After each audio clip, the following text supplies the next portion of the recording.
Video opens with a side-by-side image of a person and a banana. Text appears on screen. Humans share 60% of their genes with a banana. Narrator. Have you ever heard the bizarre claim that humans are 60% banana? It sounds like something out of a science fiction comedy.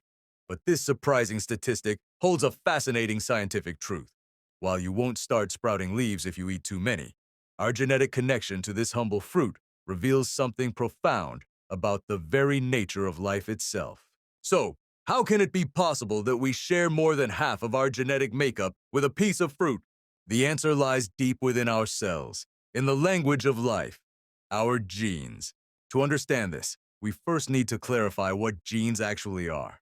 Imagine your body is a massive, incredibly complex skyscraper. Your DNA would be the master blueprint, a vast library of plans containing all the information needed to build and run the entire structure. Genes are like individual pages or specific instructions within that blueprint. Each gene typically contains the code to build a particular protein. And proteins are the real workhorses of our bodies.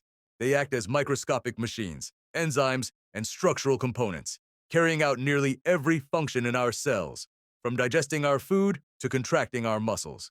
Every living thing, from the smallest bacterium to the largest whale, relies on this same fundamental system of DNA, genes, and proteins to exist. This brings us to the core of the banana connection. Shared genes, often called conserved or housekeeping genes.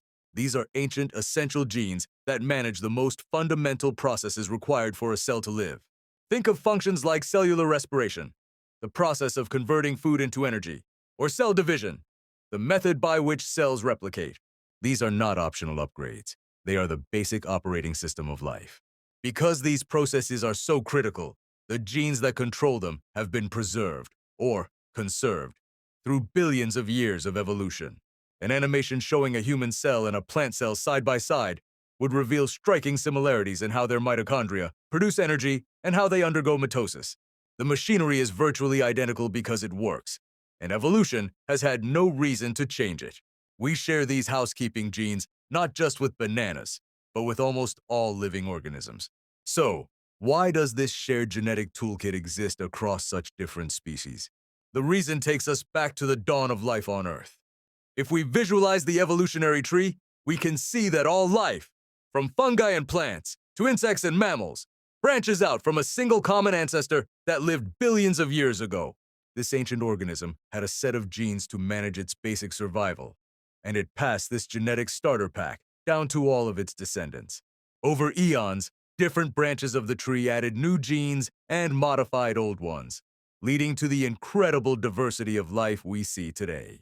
We evolved genes for brains and bones, while bananas evolved genes for photosynthesis and yellow peels. But beneath all those specialized adaptations, the core genetic engine remains remarkably the same. In the end, while sharing 60% of our genes with a banana is a mind-bending fact, it's the other 40% that truly defines our humanity.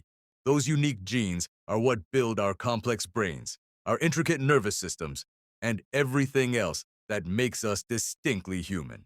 The banana connection doesn't make us less special. Instead, it's a powerful reminder of our deep, unbreakable link to the entire web of life on this planet. It leaves us with a humbling thought. If we are 60% banana, what other surprising genetic relatives are we yet to discover?